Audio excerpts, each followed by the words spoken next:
Good evening. I'm Adventure Argonaut. That's my son.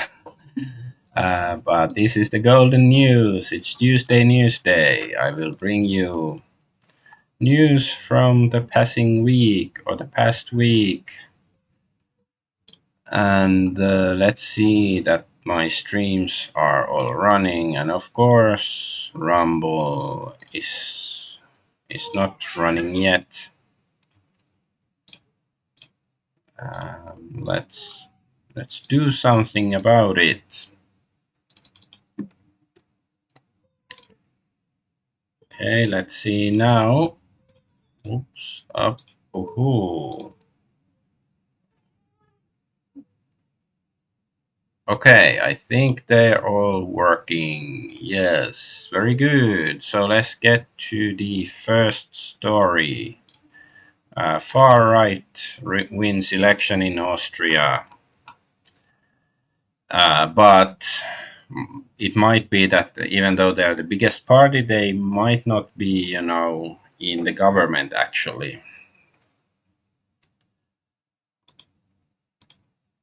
So here's the story. Australian Parliament elects first far-right speaker over left's objections. Like, what does it matter? Left's, like, they lost. It's democracy, like, shouldn't matter if they object, if they won democratically, like, unless they say that they cheated or something, that's another story. But, like, that's how democracy is, especially nowadays. Like, if the left doesn't like it, then it's not real democracy. But anyway, summary: 100 of 183 lawmakers vote for FPO candidates. So it's like the Freedom Party, FPÖ, I think. Left says praise for Nazi fraternity ties disqualify him. Okay. Jewish community leader said he was not suitable for the job. Far right won election but is excluded from coalition talks. Yeah, it's like they're not, like, they got the most votes, but the other parties might not want to form a government because in many European countries there are more than two parties. Than unlike America or something. Let's say there's like the this Freedom Party, and then there's the, I think, Conservative Party and Left Party or something. I think Austria, maybe those are like the biggest parties now, and probably some smaller parties too.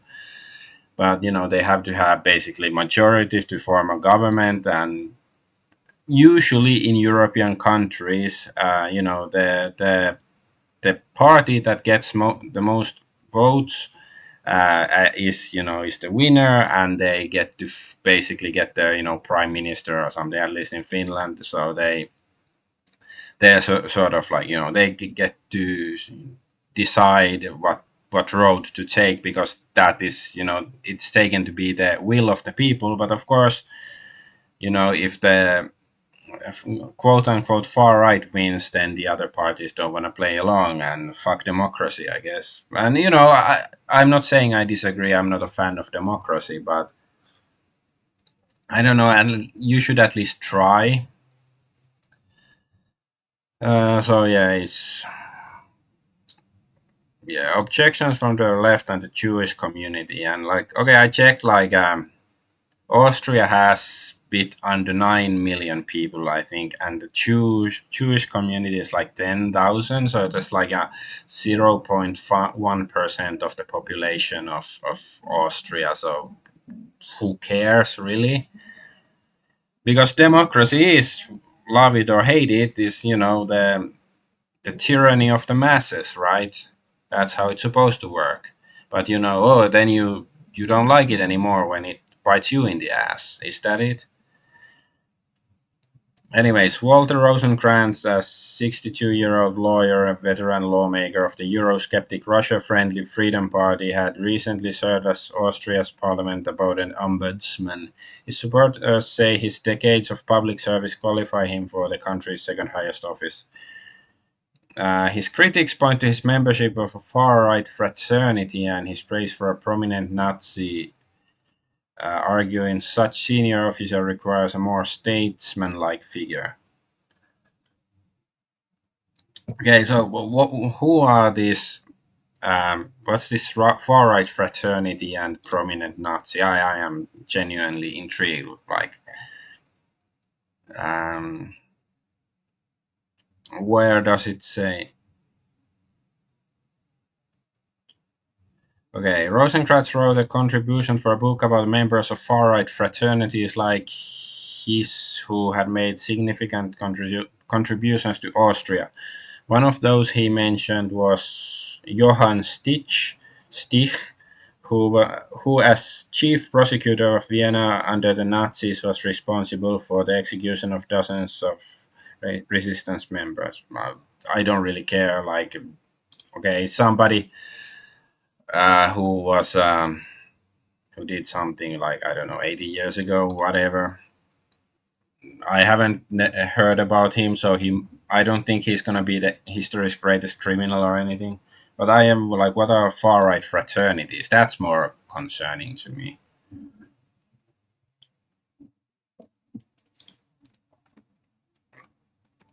Let's see. This doesn't say what is this fraternity? Is it something like, Freemasons or something? Because yeah, I'd be a bit sus if the I knew that politicians were part of fraternities like that, but it's not quite sure. Is it just some really fraternity that they play sports, go to sauna, and I don't know, drink beer together. Here's another article. Lawmaker from far right Freedom Party is elected as Speaker of Austria's parliament. So yeah, Rosencrantz, he became the first member of the Freedom Party to be elected as Speaker, one of the country's highest ranking positions in protocol terms. It has traditionally been taken by the strongest party. So what's the problem if this is the strongest party? They got the most votes. Um,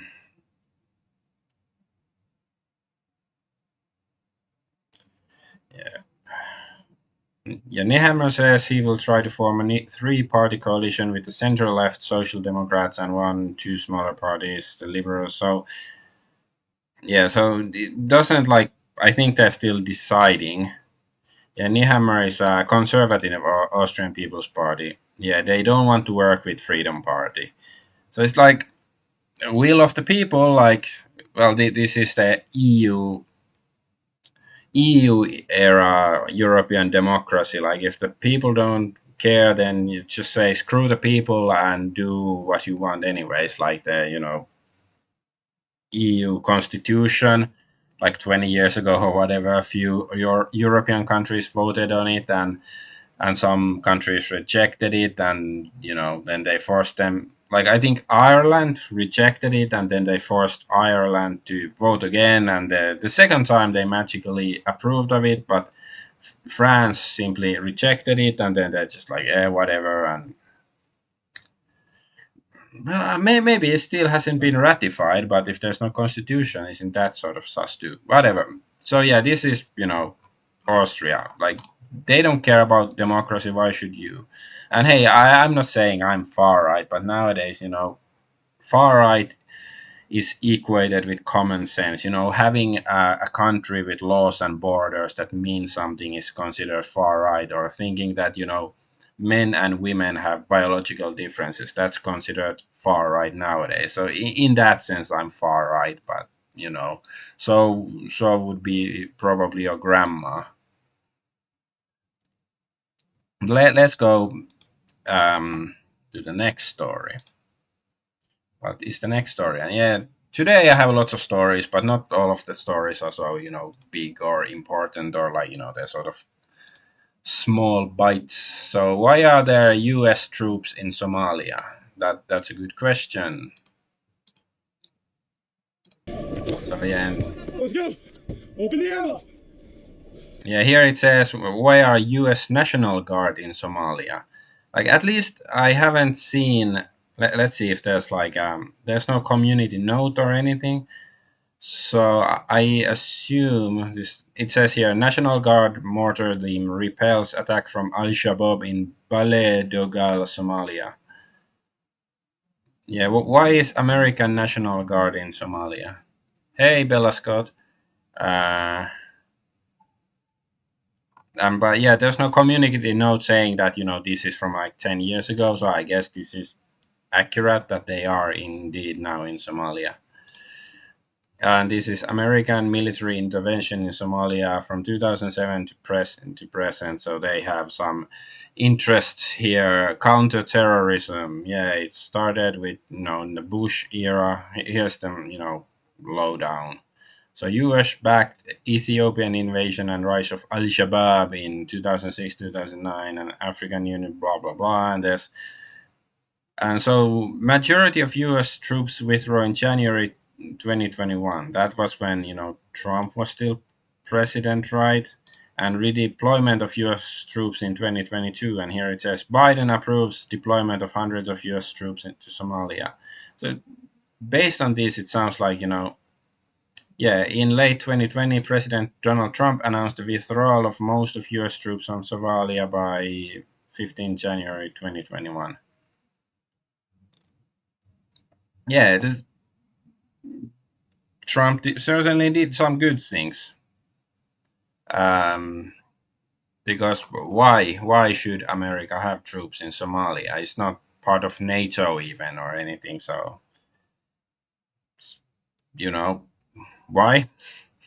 Whose interests are they protecting there, or what? Will the Somalian pirates attack U.S. shipping routes if they're not there, or what exactly? But yeah, that's just.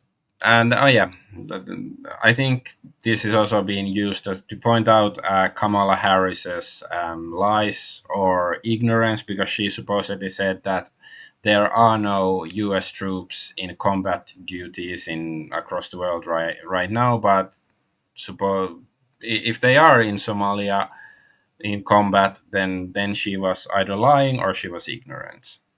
But let's move on to the next story. We still have many stories to go through.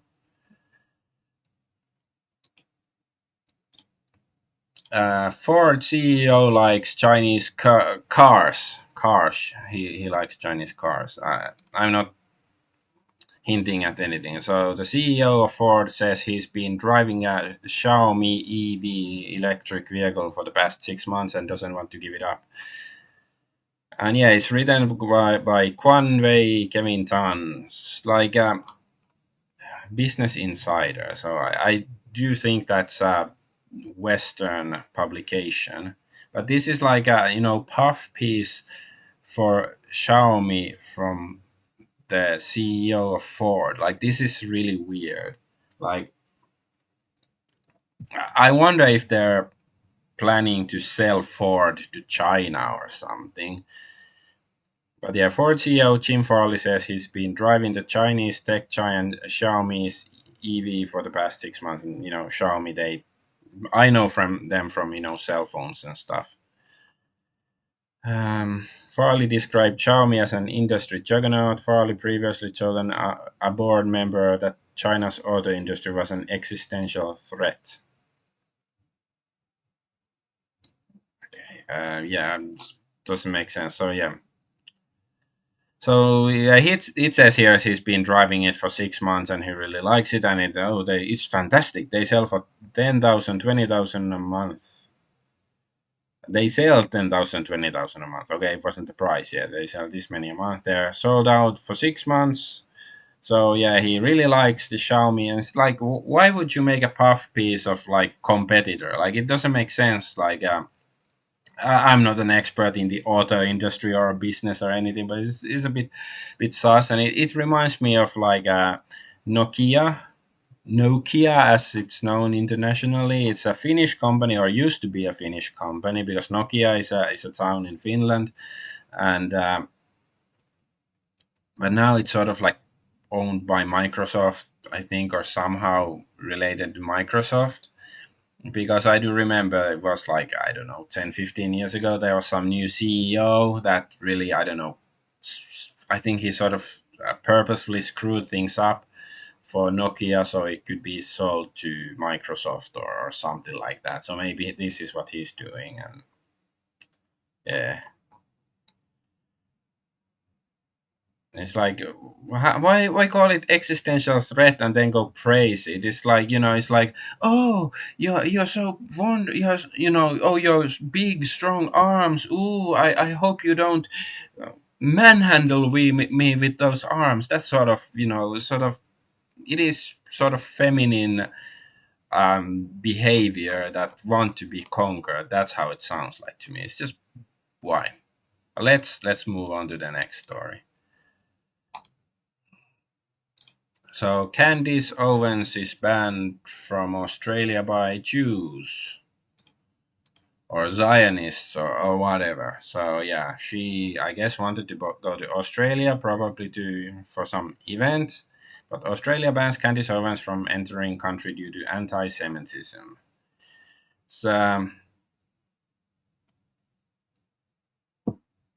I think I think the Jewish percentage. I think I heard it. Somebody says like 0.2% of Australia's population is Jewish, so it's a bit bigger than Austria. And yes, Australia, Austria. Please don't confuse them because stupid English.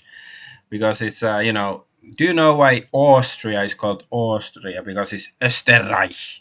It's like the Eastern Reich, the Eastern realm or power or something. And then the English just they should just call it the Eastern Power or Eastern Realm because that's what we do in Finnish at least. But anyways, um, so yeah, clearly these people hold no power because if they can just ban this woman, she's clearly not a white supremacist. Yeah, and just on a somewhat related note, the GOP, the pro-Israel ticket, like, come on. I, I don't like these anti-Semitic conspiracy theories, but it's like when I don't want to perpetuate any harmful stereotypes or anything, but then you see stuff like that, like, come on, man. At least try to have some plausible deniability. Maybe that's the word I should use. Like that, maybe it's not what it looks like, but maybe it is. If it if it shits like a duck and it quacks like a duck, then it's probably a duck. Okay, and then Crunchyroll is allegedly stealing actors' mail, the voice actor. So Crunchyroll, they have some anime or something. I don't know who actually uses these websites. Like I've watched some anime for free there, like a decade ago, maybe. But yeah, don't really use them. But this guy, David Wald, who is some anime voice actor, he claims that he hasn't gotten any mail that fans have sent him in the past 5 years, and supposedly Crunchyroll has opened the stuff and stolen all his stuff or threw away his letters or whatever. And here's an article about it. So Crunchyroll responds to illegal mail theft allegations following popular voice actor complaint. So yeah, this guy David Wald, yeah, he hasn't got any stuff, and apparently he was Askeladd in Vinland Saga, Gajeel in Fairy Tale. Don't know who's Gajeel. I did watch some Fairy Tale, and he was also this anime, but like, who really cares about English dub for anime? Like, it's unironically, I would call it a crime against humanity to dub anime in English. Learn to read, use subtitles. Um, but yeah, then Crunchyroll said some very generic statement. Like, it's still, you shouldn't steal your employees' mail if that's really what has been going on. So yeah, Crunchyroll responded to the allegation. Blah, blah, blah. Anime fans have a special connection with dub voice talent, and that emotional expression is important in fueling more love of anime content. We are currently investigating the matter regarding the allegation of undelivered fan mail to a voice actor. We respect the privacy of all our voice actors and do not intentionally open mail or packages not intended for Crunchyroll. Any fan mail should be sent directly to talent and their management. So I don't know, like who knows? Maybe we'll find out this guy is lying, or maybe there was like some third person who was causing trouble. Maybe Crunchyroll is innocent. I don't know, but I don't really have a horse in this race. I'm not rooting for either side, but it is still, I don't know, interesting. Well, I do dislike Crunchyroll just because. But let's move on. What's this? Vatican reveals their anime mascot. Wait, this I have one story in the wrong place. Okay, yeah, this was in the wrong place. Okay. Oh, oh damn! No, no, I have to look for the proper Twitter link. Okay, I guess this is good enough. But yeah, so they have some. Vatican has revealed some anime mascot for themselves called Luce. Not like luchador, luce, but it means light. This sort of girl, and I don't hate it, but there are some concerns uh, over the issue. For one, the first is the name is luce, meaning light. Like, of course, I thought of okay, Lucifer, because that's what it is, and it's like and I am not saying they did it intentionally to praise Lucifer or something. And of course, Lucifer has many interpretations what it means. Like, I think Jesus is um, described to be the light bringer once in the Bible, and then it can refer to the planet Venus, but then it can also be like Satan's name before, when he was an angel before he fell and became Satan or something.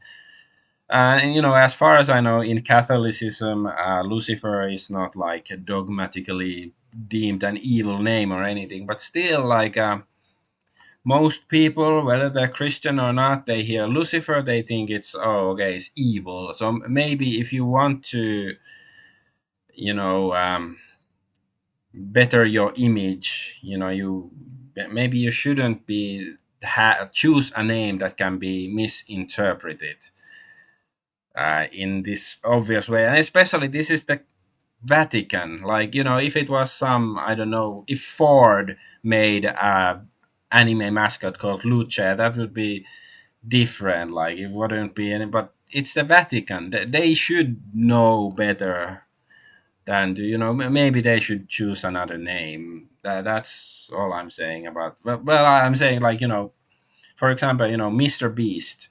Also, I've commented on how his name, like, it brings to mind, like, Beast 666 from the Bible, from Book of Revelations. Like, I wouldn't choose that for a family friendly or child friendly YouTube channel name, Mr. Beast, because it brings up certain kinds of associations. But it's different, like if you're Styx Hexenhammer 666, because he's not trying to be child friendly or anything, or politically too correct or whatever. That's different kind of audience you're looking for. And yeah, then there's these. This is sort of like there's other mascots as well. So yeah, there's Fe. Somebody said that Fe is Spanish for faith, and Shin, maybe that's Chinese for faith, maybe, and Sky. But this is all like, I don't know, multicultural, have to have all creeds and colors, and come on, it's like, this is going too far. Like, one anime sort of animation girl is okay, but it's like, this is too corporate. I guess that's what it looks like. Especially, like, they all have the cross, similar kind of like clothes. It's almost like, that somebody created the basic image and then they used some AI to generate different colored versions of the same model or something. Like, okay, at least the hairs, they are a bit different, and this one has ears here and stuff. Okay, designed by Tokidoki. Who or what is Tokidoki? Sounds Japanese, but can't really say. Simone Legno. Yeah, but I don't hate it, and I saw some different variations of it in on Twitter, and I think some of them they made look nicer, because somebody commented that especially this, like, it looks a bit like Funko Pop or Chibi. Yeah, especially don't like Funko Pops. But of course, the blue hair, it reminded me of this, like, Mary, Saint Mary, whatever. She usually is depicted with a blue veil like this, so maybe that's okay. Um, and But then also it reminded me of this, Body Christ from the movie Dogma, Kevin Smith movie, sort of, a comedy making fun of Catholicism. So it's like, it is a bit pandering, but yeah, sure, it's not the worst pandering ever, but it's, bit here and there. But basic, I just like, the basic design is not bad, but maybe the style, because I just, told the AI to generate some anime girls that, with blue hair for as mascot for the Vatican. I got these. Like, I think they're better. Like, okay, the yellow raincoat, that's sort of cute and stuff, but it's okay, not that one yet. It's okay, but just the art style is not the best. But hey, whatever. Let's go to the next story, because I sort of spoiled it already. So, how do you do, fellow kids? The Democrats, they're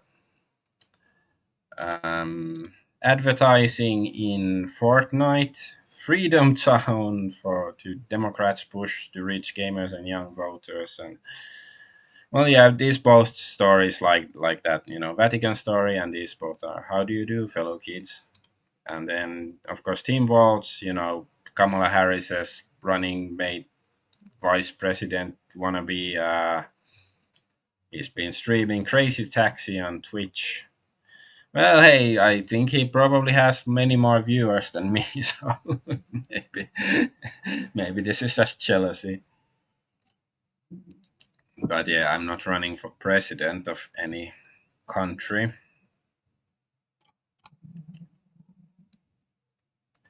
I don't know. Yeah, this is just, cringe, and I think it shows they are um, not very confident in their chances to win, at least legitimately. But yeah, let's just move on to the next story.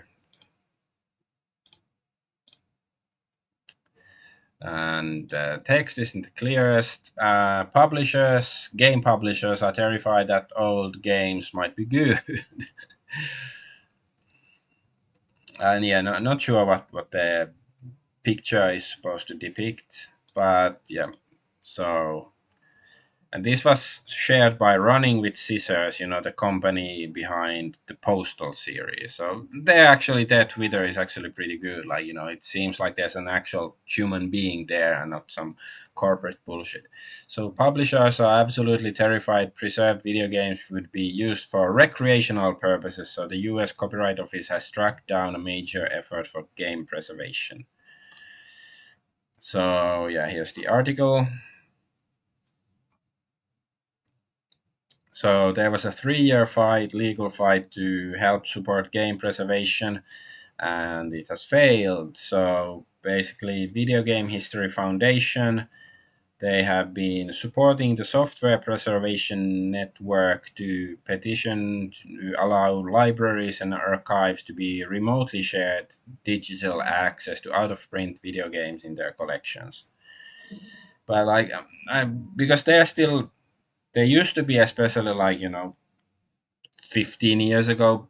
I'm not sure if GOG was really a thing back then, or at least I didn't know about it, but there were, abandonware sites already like in early 2000s, like games that you cannot really buy anywhere anymore. Now, because of GOG, many of those games you can buy that you couldn't, but still there are some abandonware sites, and at least, I was led to believe they are legal.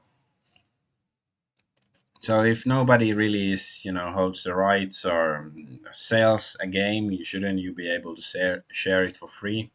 And of course, who really cares whether it's legal or not if nobody really um, is even, protecting the game or selling it or anything like that.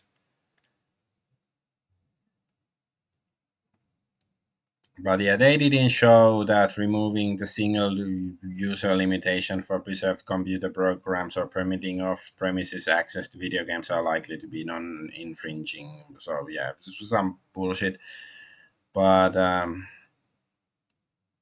But yeah, the ruling cites the belief that Entertainment Software Association and other industry lobby groups that there would be a significant risk that preserved video games would be used for recreational purposes. So, translation, the gaming companies, the AAA bullshit and all those, they are afraid that people would like to play old games that they get for free instead of paying for the AAA slop and shit and bullshit. And so this is basically why it was struck down, this law. So all I can say is yo ho, and shiver me timbers, scurvy and all that stuff. Take to the seven seas, because you can't see, like, the gaming industry can't fall soon enough because it's corrupt. And speaking of the devil, so yeah, Dragon Age Transguard, no sorry, Failguard, no sorry, Veilguard, it's, I think it's coming out like officially in a few days, but there's some images floating around because some people have reviewed, they had their review copies and stuff. So there's stuff like this: take a long hard look in it, kid, it'll always show the face of a hero who can get it done. And then if you choose this, I'm getting there, establishes transgender identity and unlocks new dialogue options in future conversations. And gender identity options, Tosh, non-binary. I just said I'm going to use they instead of she from now on. This is like this is supposed to be a fantasy game. A fantasy, science fiction and fantasy. One reason why I like them is that the problems that the world has are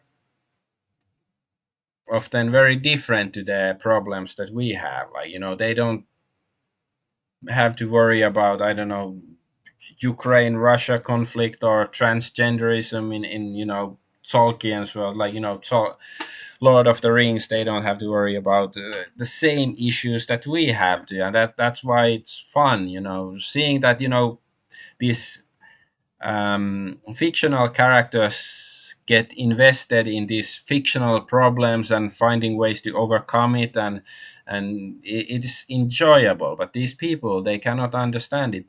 I beginning to believe they genuinely cannot fathom, they cannot imagine anything outside of their small sphere of things. And even this, this transgender obsession they have, it's clearly just programmed into them. So they're truly not like human beings, mentally speaking or spiritually speaking. Like, maybe this is why there used to be all sorts of caste systems in ancient times, and then there used to be like the lowest, or like the casteless, the scum of the that nobody liked. Maybe is these kind of people. And yeah, this is Arthur. He makes the game Soul Lash 1 and 2. I haven't played it yet. I haven't bought it, but I should probably try it at some point. But anyways, he comments on this, and there's some commentary on some forum by somebody who has supposedly played the Dragon Age Transguard already. I've had the unfortunate task of reviewing this game and just finished. I know you're all making fun of this turd, but it's worse than you think. First off, regarding all the woke shit, there's a lot. Believe you me, there's a fucking lot. I mean, the central personal development of Tosh is that she's a woman who wants to be a man. So the opposite of what Kale guessed last page. Okay, I don't know what this is, which is probably also why they designed her to look like one.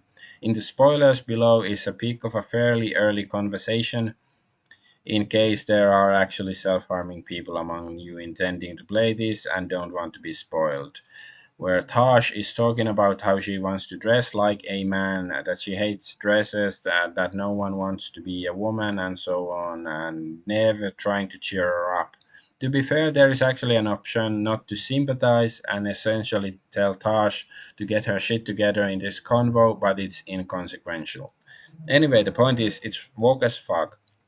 Now that's all well and good, but it gets a lot worse because, regardless of political and ideological agendas, if you're looking at this game from a purely mechanical perspective, it still reeks. I can't give you an example of a single mechanic I enjoyed. The crafting is laughable, itemization is horrible, character builds and progression are meaningless, and the combat is the worst offender. It's beyond simplistic, with every class and subclass feeling largely the same. The enemies all feel the same too, and the only difficulty the game provides stems from enemies having an absurd amount of health, making a lot of fights real slog. New enemies appear out of nowhere, attacking you in waves. You may think you're going up against three darkspawn, but nah, have fun grinding down these 6 waves of teleporting cunts that'll never kill you, but take 10 minutes to finish off. The absolute worst part of combat is the way the party works. You don't have a party, not really. Mechanically, it works like a retarded card deck builder. You see, your 2 companions are immortal. They have no health bars and aren't targeted nearly as much by enemies in battles like yourself. They're mostly ignored and do little damage besides. Instead, they only serve one real purpose in battles: for you to use their abilities. They can have 3 equipped at a time, as can you, and these ability cards are the only stuff that does any significant damage. You're supposed to figure out combos, but there's nothing to figure out. Use ability X to give an enemy the effect Y, then use ability Z that does extra damage against enemies affected by Y.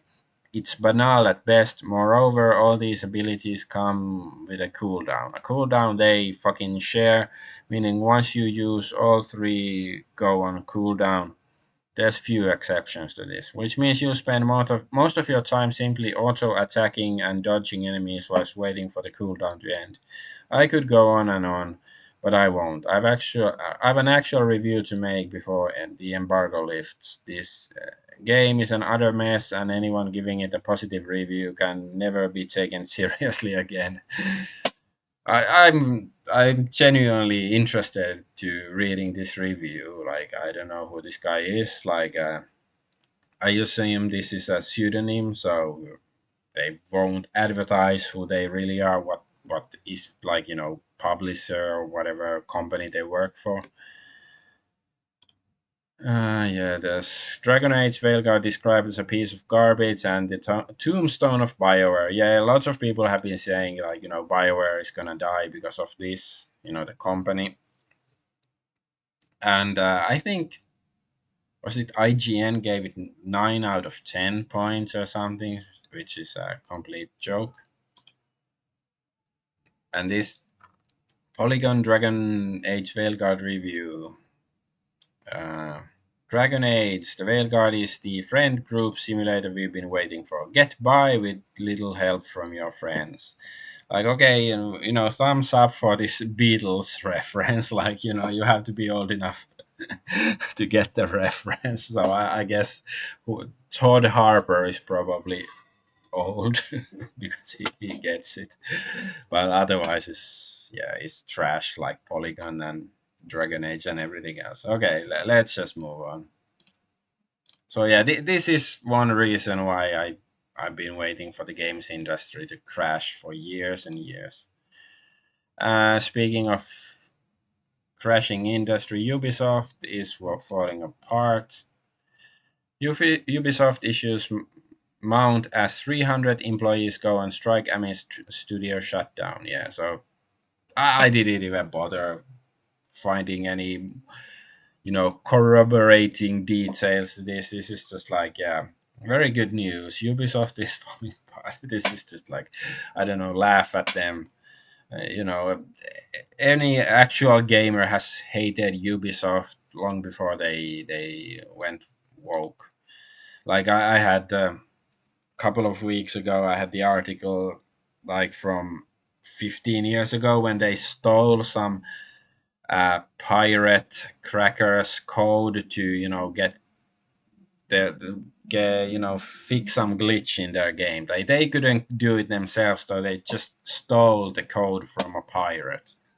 That's the kind of company Ubisoft has been for a long time. Let's move on. Microsoft CEO gets pay rise despite layoffs. Yes, another short story. So yeah, the Microsoft CEO's pay rises 63% to 73 million despite devastating year for layoffs. So here's the article. Uh, Microsoft boss Satya Nadella, I guess Indian. Not quite sure about the ethnicity in this picture. If this is the guy, Satya sounds Indian. Here it says he will earn a wallet busting 79.1 million this financial year, up 63% from his compensation for 2023.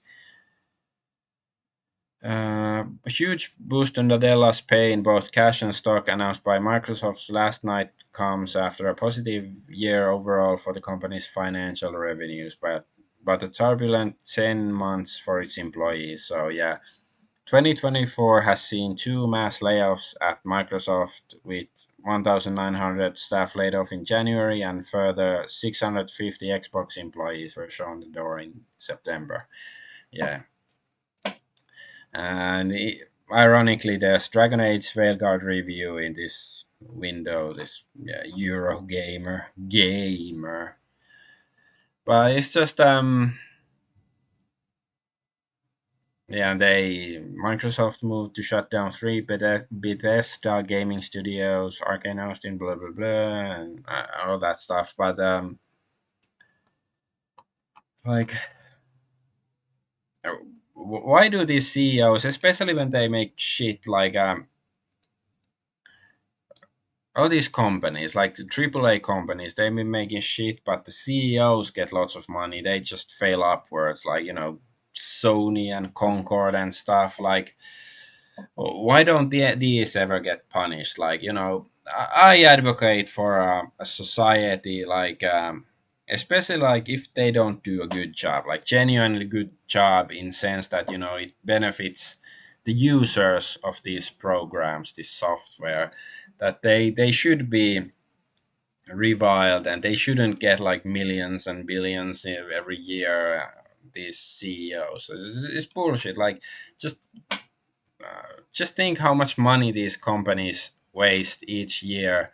Like, real people have real problems and trouble paying the rent and stuff, and then these Like you don't have to be a leftist to find this annoying. Like Concord, they wasted 400 million, and it's like I could do a much better job. I don't have any experience in programming or running a gaming studio or whatever, but I'm pretty sure I could do a better job than the people who ruined Concord and made it an absolute flop in every sense of the word.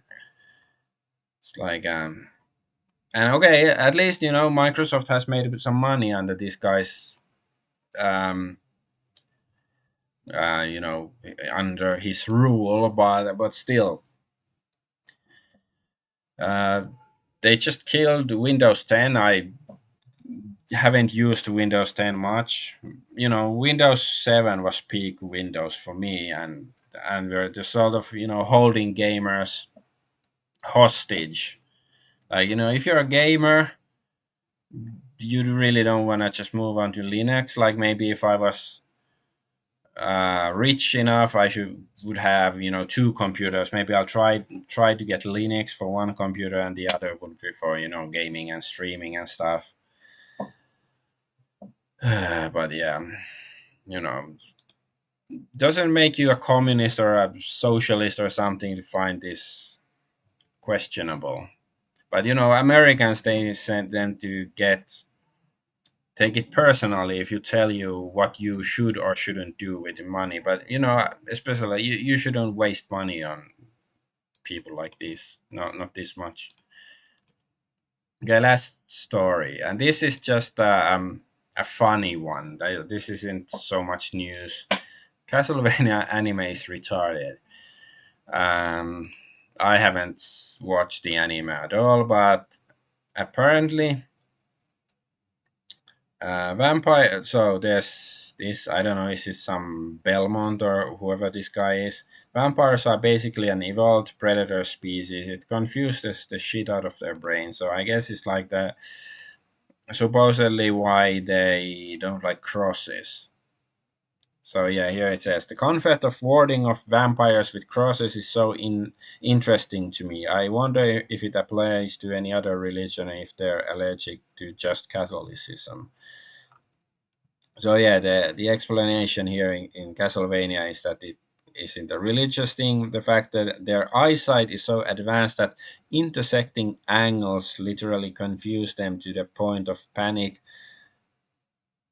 Is it a flawless explanation? Not really, but it's funny. No, it's retarded. Like it's funny because it's retarded in that sense. Like look at that retard doing retarded things. It's funny in that way.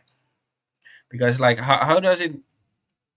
You're so advanced that basic geometry may fucks up your brains. Like, it's nonsense. Like sure, I can understand that in some science fiction setting, if you want to have vampires, you might not want to have a religious explanation why they don't like crosses and stuff.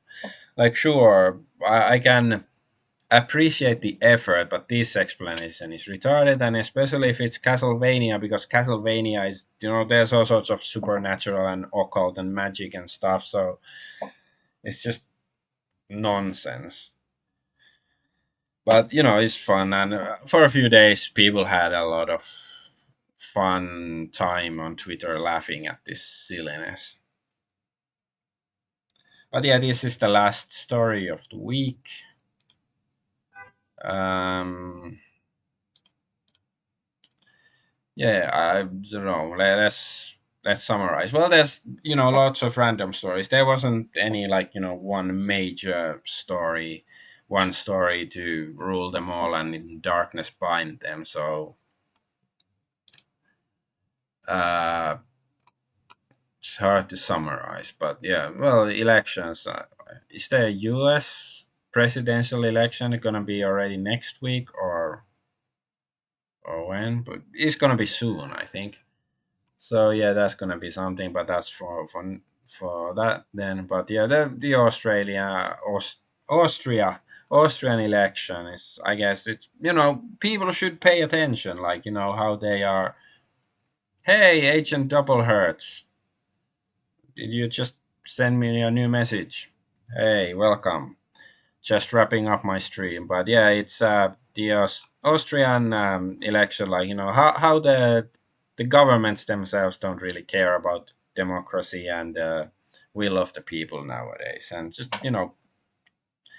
pay attention and learn from it. And of course, Candace Owens not allowed to go to Australia. That's also something to interesting. You caught second half. Ah, okay, nice. What did you think? Is it too inflammatory or boring or what? But yeah. But of course, I guess the biggest news of the week has to be this. Maybe I should find the right one. It has to be Luce. Still, I can't hate it. The anime girl for the Vatican. Like, well, thanks if you liked it. Or maybe you're just being nice. But yeah, this is like, I guess I have to admit I like the idea of Vatican using an anime-ish girl as their symbol. Like, on an ideological level, it's sort of nice, but it is sort of like maybe they could have done a better job at it. That's my 2 cents on it. It could have been better, but hey, now the memers and stuff, they're gonna make their own versions of it, and for the most part, I've seen there are people's variations of luce on Twitter, and they haven't been lewd or anything, so I guess that's nice.